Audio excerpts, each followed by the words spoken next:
Plus que jamais, la primaire est à l'ordre du jour à gauche et demain, Conseil national du Parti socialiste, il va en être question. À droite, ça fait longtemps qu'elle est installée dans le paysage. Les candidats affluent de partout, 12 candidats déjà. C'est avec l'un d'eux qu'on est ce matin, Geoffroy Didier, candidat pour la primaire du mois de novembre du centre et de la droite.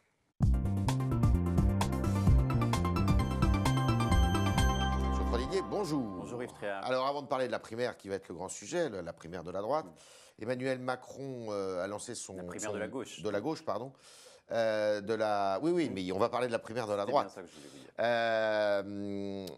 Il a lancé son mouvement politique hier, le ministre de l'économie. Ça vous inspire quoi?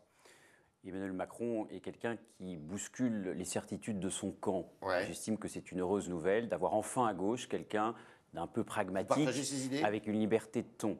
Non, le problème, c'est qu'il faudrait qu'Emmanuel Macron, maintenant, joigne les actes à la parole. Et que j'ai vu qu'il était en marche. Mais la politique, c'est marcher droit, aller de l'avant et ne pas marcher en crabe. Il pourrait être candidat à la primaire de la droite? Non. Mais s'il ne veut pas marcher en crabe, Emmanuel Macron doit démissionner. Il faut qu'il démissionne. Du gouvernement. Il faut qu'il joigne les actes à la parole et qu'il se libère de François Hollande qui, lui, nous mène dans le mur depuis 4 ans. Et Hollande doit-il se soumettre à une primaire, lui? Mais c'est leur choix. Alors, la loi El Khomri, elle a été pas mal détricotée déjà. On ne sait pas trop à quoi elle va ressembler. Les jeunes sont aussi à la manœuvre pour la faire évoluer, les jeunes de gauche notamment. Là, c'est pareil. Sur le plan de la méthode, ça vous inspire quelque chose, non? Moi, j'étais favorable à la loi El Khomri au départ sur le principe. Mais comment voulez-vous que les Français adhèrent à des lois qui sont devenues illisibles? Parce que ce qui se passe, c'est que vous aviez, par exemple, la Déclaration des droits de l'homme et du citoyen du 26 août 1789, Quel rapport avec la qui loi El offrait Khomri? un cadre d'action publique, qui édictait les principes fondamentaux des actions de l'État. Lesquels? Et vous avez, en 2016, donc oui, c'est aujourd'hui, la loi El Khomri, que je veux montrer quand même à ceux qui nous regardent, qui fait 196 pages le projet. Comment voulez-vous que des jeunes soutiennent une réforme qu'ils ne peuvent même pas comprendre? Les lois sont trop bavardes. Les lois sont trop bavardes, exactement, comme dit Jean-Louis Debré. C'était déjà moi qui fais 7 ans de droit, je ne peux même pas comprendre la loi El Khomri. Oui, mais moi, je fais une proposition simple. Je fais une proposition simple. Dites-nous. C'est un audit intégral des lois afin de désencombrer le corps législatif. Oui, mais le problème, c'est que ça n'a pas été fait. Il y a 10 000 lois, il y a 127 000 décrets. Il y a 7 500 traités en stock. Il y a 17 000 textes communautaires, Yves Tréhard. Donc il faut simplifier. François Mitterrand voulait changer la vie. Eh bien moi, je veux simplifier la vie. Simplifier la vie afin de rendre les lois non pas seulement visibles, mais lisibles. Ça va être un des arguments de votre primaire. Je continue. Simplifier la vie, par exemple sur le contrat de travail. Exactement. C'est ça l'histoire. Simplifier la vie avec un même régime de protection sociale. Simplifier la vie avec l'imposition du capital. Bien sûr. D'accord. Bien sûr. Alors pourquoi je veux pas seulement simplifier la vie. La mission fait 8 minutes. Alors pourquoi êtes-vous candidat à cette primaire? Proposition et je veux effectivement que les lois soient lisibles et non seulement visibles. Mais je veux aussi changer. Il y en a d'autres dans votre camp qui disent la même chose. Oui, mais le problème, c'est qu'il faut le faire. Nicolas Sarkozy, notamment. Il faut le faire. Je veux changer le rythme de l'action publique avec un principe simple. C'est qu'une loi votée deviendra caduque si l'intégralité de ses décrets d'application n'ont pas été rendus dans les 3 mois. J'étais favorable à la loi Macron. Mais le problème, c'est que nous attendons toujours un grand nombre de ces décrets d'application. La loi Macron, même si on y a été favorable, aujourd'hui n'est pas applicable. Et c'est ça aussi que les Français ne supportent plus. C'est ce décalage entre la parole et les actes. Geoffroy Didier, qu'est-ce que vous répondez aux ricaneurs qui ont ricané quand vous vous êtes déclaré, manifesté pour participer à cette primaire? Je crois que dans un débat ouvert, démocratique que nous offrons aux Français, il faut que personne ne méprise qui que ce soit. C'est un débat ouvert. Il est vrai que je suis un candidat différent. En quoi? Que je ne suis pas un ex-premier ministre, vous n'êtes ni Jacques Millard, ni Nadine Morano, ça se saurait sinon. Ni un ex-ministre. Mais tant mieux. Je suis quelqu'un. Vous êtes le Macron de la droite? Je suis, mais c'est aux Français de le dire. Je suis un élu local, je suis vice-président de la première région d'Europe sur un sujet capital et concret, qui est celui du logement. Mais qu'est-ce que vous allez dire de plus? Et je suis aussi engagé dans la société civile.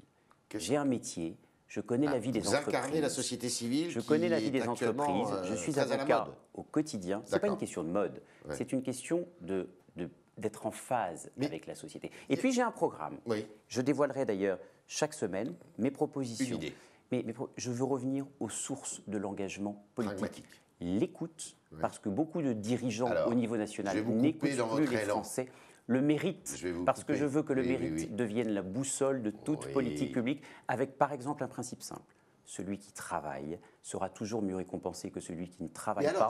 Et l'ensemble des allocations sociales n'excédera jamais 75% Nicolas Sarkozy dit la même chose. Mais attendez, le problème, c'est que beaucoup a été dit. Vous êtes fâché avec lui? Non, pas du tout. Et Nicolas Sarkozy a été un bon président de la République. Oui. Mais j'ai aussi le sentiment du devoir accompli. Oui. Parce que je l'ai défendu publiquement, dans des moments heureux, mais aussi dans des moments où il n'y avait plus grand monde. Il ne vous a pas remercié pour le défendre. Lorsque ceux qui l'avaient promu ministre ne voulaient même plus s'afficher avec lui. J'ai donc le sentiment du devoir accompli qui me permet aujourd'hui aussi de porter mes propres convictions. Pas du tout. On sent un homme amer, mais si. Pas du tout. Ah, mais absolument pas. D'abord, je n'ai ni l'âge ni le caractère d'être amer. En revanche, je suis volontaire. C'est-à-dire que j'ai la volonté de porter mes propres idées. Par exemple, il faut y aller, quoi. Par exemple, il faut y aller. Transmettre le respect. C'est la raison pour laquelle je propose de rendre la scolarité obligatoire des 3 ans, parce que tout se joue dès le plus jeune âge, et puis aussi des cours de politesse dès l'école primaire et des cours d'instruction. Oui, des cours de politesse dès l'école primaire. C'est des cours d'instruction et des cours, ce sont les arts de la table, et des cours d'instruction des valeurs de la République, qui ne soient pas, comme c'est le cas jusqu'ici dans l'éducation nationale, une variable d'ajustement, mais qui soient aussi importantes, par exemple, que les mathématiques, que le français ou que le latin, et ceux dès le collège. Ça, ce sont des propositions concrètes, et j'avancerai une série de propositions concrètes pendant les mois qui viennent. Est-ce que vous êtes un fauné de Nicolas Sarkozy? Ce serait mal me connaître que de penser que je suis un fauné de qui que ce soit et que je me laisserai instrumentaliser. J'ai conquis ma liberté et j'estime que c'est aussi aujourd'hui mon devoir de porter une nouvelle génération, parce que qu'est-ce que les Français me disent depuis 4 ans que je parcours le terrain. Ils me disent, nous avons soif d'une relève. Et je veux effectivement porter et incarner cette relève. Avec quel argent faites-vous campagne? Et avec l'argent des Français qui me feront confiance. J'ai un site participatif, Donc pas un micro-parti? C'est pas un micro-parti? Ah bah si, bien sûr, j'ai une structure de financement qui autorise tous les Français qui adhèrent à mes idées, qui s'appelle la Relève, et qui permet à tous les Français qui le souhaitent, c'est une sorte de crowdfunding politique, sur le site, d'émettre leurs idées. Et là, vous avez reçu combien d'argent déjà ? Je dialogue avec eux. Ah mais attendez, moi je ferai une campagne très sobre.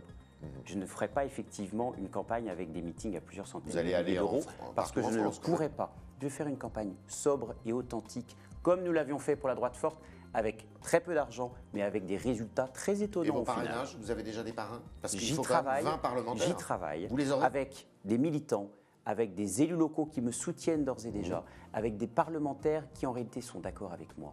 C'est-à-dire que les parlementaires, ils sont sur le terrain. Vous avez déjà ils font le job, ils sont à l'écoute et ils savent très bien qu'il y a un mouvement d'opinion qui est très puissant, parce qu'aujourd'hui nous sommes assis sur une cocotte minute et qu'il est temps de dire stop au blabla et de passer à l'acte. Mais j'ai très bon espoir de les avoir. Et je suis persuadé effectivement que j'aurai mes parrainages et j'irai jusqu'au bout parce que j'en ai le devoir. Vous étiez une des figures de la droite forte avec Guillaume Pelletier. La droite forte continue à exister. Mais la droite forte Guillaume Pelletier était à votre place, il m'a dit que ça continue à exister. Mais la droite forte continue à exister parce que la droite forte... Vous n'êtes pas fâché avec Guillaume Pelletier? Absolument pas. La droite forte... Il est derrière vous?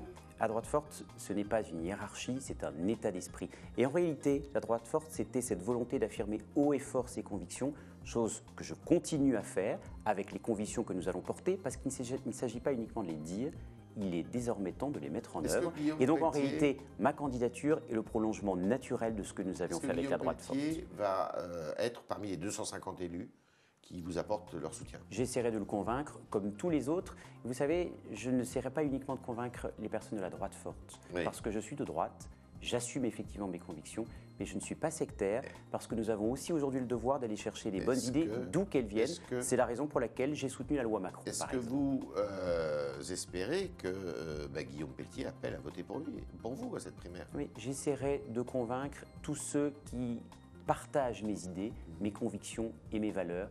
Plus d'écoute, plus de mérite, plus de respect. Alors, on le voit, vous êtes très entraîné sur le plan médiatique. Il y a un article aujourd'hui dans le Parisien, un peu, qui dit c'est pas illégal, mais peut-être que la morale en prend un petit coup. Vous avez pris beaucoup de cours de média training, comme on dit. Et d'ailleurs, après, vous êtes devenu professeur de média training. Donc, il y a une confusion. Alors, ça s'appelle le droit à la formation. Oui, de 22 000 euros, je crois. Non, c'est pas assez montant-là, je ne crois pas. Mais c'est le droit à la formation de tous les élus locaux. Et d'ailleurs, comme de beaucoup de salariés, il y a les élus qui veulent, par exemple, une formation budgétaire. Ouais. Moi, j'estimais que ma formation utile, c'était celle de l'expression publique, parce que l'expression publique, que ce soit en séance dans une assemblée ou dans les médias, est inhérente au rôle d'un élu local et national qui doit pouvoir porter ses convictions afin de les faire adopter, de les mettre en œuvre. Cette formation a été assurée par une filiale de Big Malion qui a fait beaucoup parler d'elle depuis. Avant le scandale, bien entendu. En 2011, parce que personne vous connaissiez donc Big Malion, bien sûr. Tout le monde connaissait Big Malion. Beaucoup de personnes, en tout cas, connaissaient cette société de communication Nicolas Sarkozy aussi. qui était réputée, qui avait pignon sur rue. Je ne sais pas si Nicolas Sarkozy le connaissait. Moi, je parle de moi. Vous dites que c'est impossible de ne pas la connaître. C'était une société qui était réputée, qui avait pignon sur rue.